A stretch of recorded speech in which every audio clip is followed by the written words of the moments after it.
You need to move back. Oh hey, welcome to another episode of The Dumbest Thing I've Ever Done. I'm Nicola Foti, you're watching Soundly Awake. If you are new here, welcome, and if you've been here, thanks for coming back. This is just, I'm so excited whenever I sit down to do one of these videos because I just know it's gonna be golden. You know, the Midas touch of videos. One of the many dumb things I've done is from a meeting. I was very tired. My boss told me I'm giving you extra hours for January, but that's it for now. My dumbass remembered it as until April as my other contract. My contract was delivered too late and I continued working extra hours for the whole month of February, did not get paid for it. Lesson learned, pay attention to what people tell you. Honestly, you are probably like the favorite employee. Did you get kudos at least? Like, I know you didn't get like cash money. Like, you couldn't pay your bills with the extra time you put in. But were they like, ooh, she's really dedicated, we're gonna give her a raise? Like, did that happen? I don't know why I just made your boss sound like Yosemite Sam, but felt right. I went over to visit my niece and her boyfriend. I walked in the door where both of them were sitting on the couch. For some reason, I then looked down to see her boyfriend's turtle head sticking out of his zipper, greeting the world. And I had to tell him, I'm not sure who was more embarrassed, me or him. Oh my gosh. Yeah, I wouldn't want to be on either side of that. I feel, oh gosh. I feel like, because if you don't say anything, like there's more, longer, oh my God, I can't even talk. If you don't say anything, more time can pass, and then, you know, the more time that passes, when he eventually finds out, he's like, wow, how long has my turtle head been poking out? And then, but then if you say something, then he knows you these shorts don't have a zipper, amen. 2 years ago, I went on a run commando because of reasons. I couldn't find any of my basketball shorts, so I wore shorts with a zipper. I knew the zipper was loose, but didn't think anything of it. It was Saturday, and there were people everywhere. I did 3 laps around the park before I realized my member was out to say hello to all the children, parents, and power walkers. I wore these shorts a few more times after that, and you can guess what happened. It smells like bacon. Someone is absolutely making bacon, and I regret the fact that my window's open. Your was out.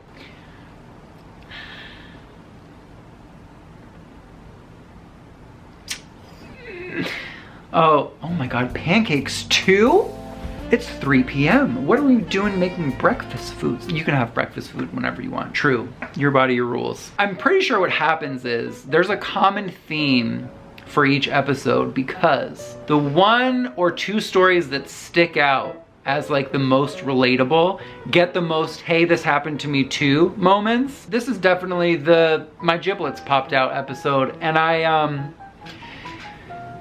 don't know if I'm happy or sad about it. Case in point, yes, the commando zipper thing happened to me too, but that wasn't the worst thing. Oh no, where are we going? No, the worst thing happened when somebody warned me about my zipper exposing things that shouldn't be exposed in public, and when I casually closed my zipper, something got caught in it.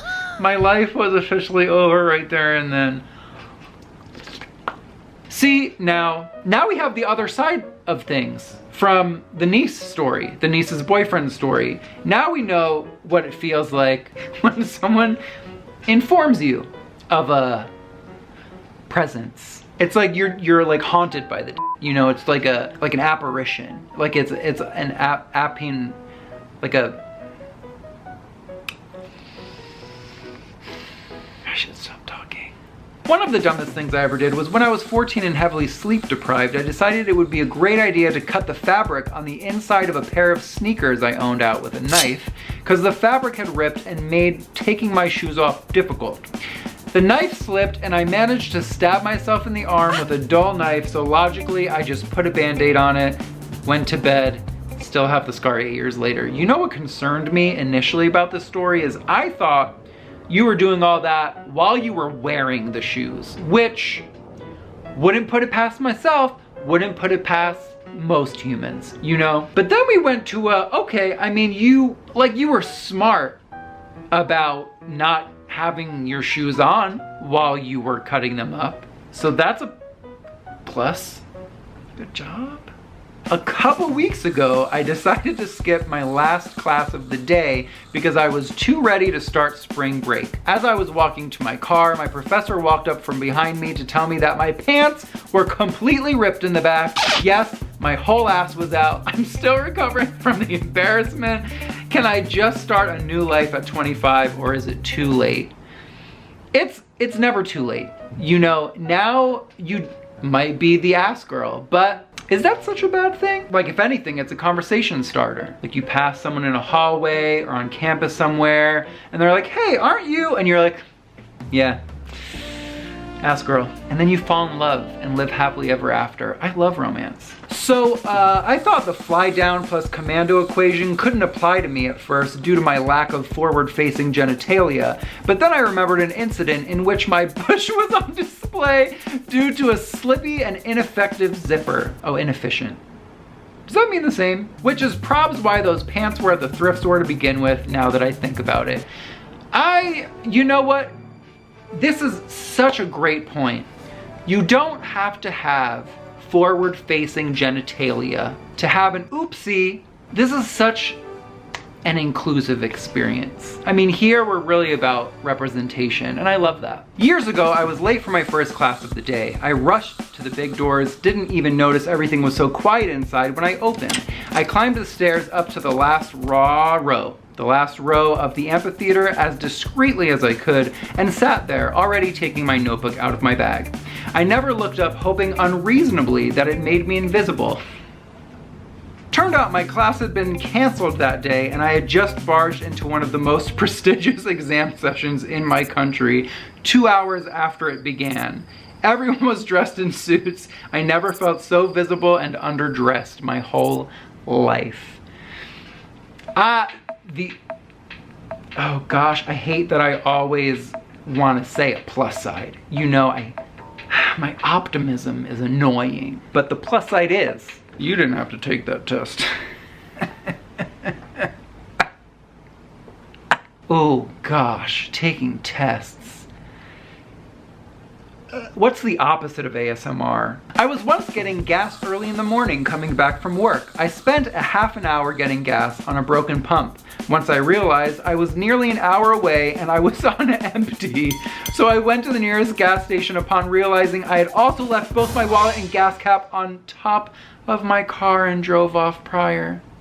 They ask you how you are, you just have to say that you're fine, and you're not really fine, and you just can't get into it because they would never understand. One time, this is a story with a positive ending. I hope yours did. I hope you went back and your wallet and gas cap were still there. Please tell me.